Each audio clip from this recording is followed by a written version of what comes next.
आपने ऐसी तस्वीरें तो बहुत देखी होंगी कि जहां इंक्रोचमेंट हटाने के लिए, ज़मीनों से कब्जे हटाने के लिए बुलडोज़र पहुंचते हैं, पूरा सरकारी आमला पहुंचता है, पुलिस प्रशासन पहुंचता है। लेकिन एक तस्वीर जो ओखला से सामने आ रही है, जोगाबाई से, वो बिल्कुल हैरानकुन है, हैरान कर देने वाली है, जिस पर कई बड़े खुलासे हुए हैं। अभी अभी एक प्रेस कॉन्फ्रेंस हुई है, इंपॉर्टेंट प्रेस कॉन्फ्रेंस थी, इसमें कई आरोप लगाए गए हैं, इसमें कई बड़े खुलासे किए गए हैं। मेरे साथ बातचीत करने के लिए शुएब दानिश साहब मौजूद हैं और परवेज़ आलम साहब मौजूद हैं। दोनों से बात करेंगे, इनसे सीधे तौर पर जानने की कोशिश करेंगे कि आखिर किन आधार पर इल्ज़ाम लगाए जा रहे हैं और जिस 6000 गज ज़मीन की बात की जा रही है, किसका मकसद है उस पर कब्जा करना।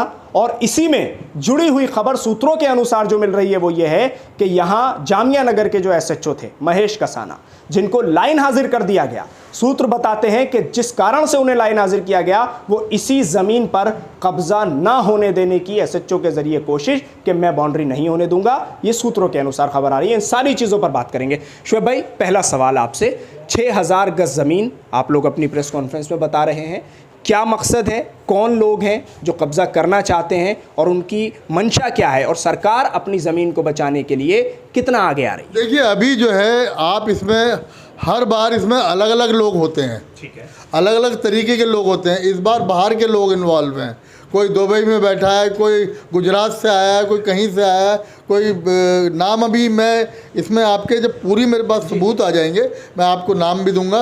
अभी जो सरकारी डॉक्यूमेंट है ये मेरे पास रिकॉर्ड में है कि ये 6000 गज लगभग जगह जोगाबाई गांव के अंदर आती है, एक्सटेंशन के अंदर आती है, और ये एक्वायर लैंड है। तो दुबई और इतनी दूर दूर जगह के आप नाम ले रहे हैं, गुजरात, तो वहां से बटला हाउस पर नजर क्यों? जी, ये इतनी बड़ी जगह है, आप देखिए, क्योंकि ज़मीनों के रेट यहाँ बढ़ चुके हैं तो लोगों की नज़रें आती हैं। कोई लाइजनिंग करने के लिए आता है, कोई मीडिएटरशिप करता है, कोई पैसा लगाता है, कोई फाइनेंस करता है। तो अभी ये सारे सबूत हमारे पास इकट्ठे हो जाए, जब हम आपको जल्दी प्रेस कॉन्फ्रेंस करेंगे और बुलाएंगे भी। अभी हमारा मानना ये है कि हमें ज़मीन को रोकना है, हमें ज़मीन को अपने इलाके की भलाई के लिए, ये ज़मीन है लगभग 6000 गज, ये डीडीए ने, हॉर्टिकल्चर डीडीए डिपार्टमेंट है, उसको ये हैंड ओवर कर दिया है। वो पोजीशन भी दिखाते हैं, लेकिन अभी एक लेटेस्ट ये है कि इसमें 13 तारीख में बोर्ड लगेंगे। यहाँ पर बोर्ड लगने के लिए डीडीए ने फोर्स मांगी है, और ये दिल्ली पुलिस फोर्स देती है या नहीं देती है, क्योंकि अभी यहाँ पर एसएचओ भी ट्रांसफ़र हो गए हैं, नए एसएचओ आए। हम यहाँ पर जाकर कल कंप्लेंट देकर आए हैं और हमने बताया इस ज़मीन को पहले भी कोशिश करते रहे हैं, हम इसको रुकवाते रहे, हम 20-25 साल से इसको रुकवाए हुए हैं, वरना ही गिर जाए। शुएब भाई, एसएचओ का जिक्र आपने किया, मैंने भी शुरू में किया, सूत्रों के अनुसार जो खबरें हैं, आप इस पर क्या कहना चाहेंगे? आपने सुना जो मैंने बोला? एसएचओ ने एक चिट्ठी भेजी डीडीए को इस ज़मीन का स्टेटस जानने के लिए। तो उन्होंने क्यों भेजी? क्या उनके ऊपर दबाव था इस ज़मीन को बाउंड्री करने का? उन्होंने इस ज़मीन का स्टेटस क्यों मांगा? हमें ये समझ में आता है कि उन्होंने, ये हमारे पास है कॉपी, कि उन्होंने ज़मीन का स्टेटस क्यों मांगा। कोई ना कोई दबाव होगा उनके ऊपर। अगर वो, क्योंकि इसके अंदर पार्टी एसएचओ बनता है, एसडीएम का ऑर्डर है ये है कि वो जिम्मेदार होगा अगर इस ज़मीन के ऊपर कुछ काम होता है। तो उसमें लिखा हुआ था तो उन्होंने शायद मना कर दिया हो, ऐसा मेरा मानना है। लेकिन अभी हम इंक्वायरी पूरी कर रहे हैं, जांच कर रहे हैं हम भी अपने तरीके से, और आप भी जांच करिए, इंक्वायरी करिए, जल्द से जल्द इसमें पता लग जाएगा। हम डीडीए में आगे भी कंप्लेंट देने जा रहे हैं, हम एलजी साहब के यहाँ भी देने जा रहे हैं। इसमें हम इलाके की भलाई के लिए काम करेंगे। यहाँ स्कूल होना चाहिए, हॉस्पिटल होना चाहिए, कोई पब्लिक की ऐसी चीज़ें होनी चाहिए। और ये सरकार की, हमारी दिल्ली सरकार की भी कमी है कि जब सरकार ने एसडीएम का ये ऑर्डर है, एक्वायर लैंड है, तो अब तक इसको ज़मीन के ऊपर मांगा क्यों नहीं गया? जैसा मैं आपको बता दूं, हमने 2013 में धोबीघाट के ऊपर डीडीए की जगह पड़ी थी, हमने वो ट्रांसफ़र कराई, Jal Board, treatment plant, pump house, वो रिकॉर्ड में कागजात मेरे पास आज भी मौजूद हैं। उसमें संदीप दीक्षित, मैं, जमालुद्दीन, आसिम मोहम्मद खान सभी जाते थे, ये परवेज़ साहब भी जाते थे।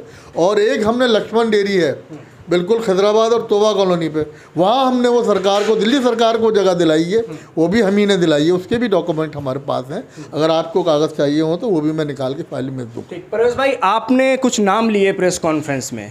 पहला नाम आपने सूर्या होटल का लिया, फिर आपने कहा कि कुछ बीजेपी के नेता हैं जो पहुँचे हैं इस ज़मीन पर कब्ज़ा करने के लिए, उसके बारे में आप थोड़ा सा बता पाएंगे कि क्या है उसका आधार? देखिए, सबसे पहले मैं आपको बताऊं कि ओखला में आबादी बहुत ज़्यादा है, यहाँ जो सार्वजनिक चीज़ें हैं जिसकी बहुत ज़्यादा कमी है, मसलन हॉस्पिटल की कमी है, डिस्पेंसरी की कमी है, मैटरनिटी सेंटर की कमी है, पार्क तो है ही नहीं। और दूसरी बात ये है कि अगर जब इन सब सुविधाओं के लिए बात कीजिए जब आपके चुने हुए नुमाइंदे या सरकारी अधिकारियों से, तो इसी बात का रोना रोते हैं कि जी हमारे पास जगह नहीं है। तो आज दानिश भाई ने और हमने मिलके 6000 गज जगह जो सरकार की अपनी जगह है, जो कि कुछ लोग उसको कब्जा करना चाहते हैं, जब हम गुजारिश कर रहे हैं कि इस जगह को आप अपने कब्जे में लीजिए और यहाँ पब्लिक की, जनता की सुविधा के लिए कुछ भी बना दीजिए। मैं नहीं कह रहा कि पार्क ही बना दीजिए या हॉस्पिटल बना दीजिए।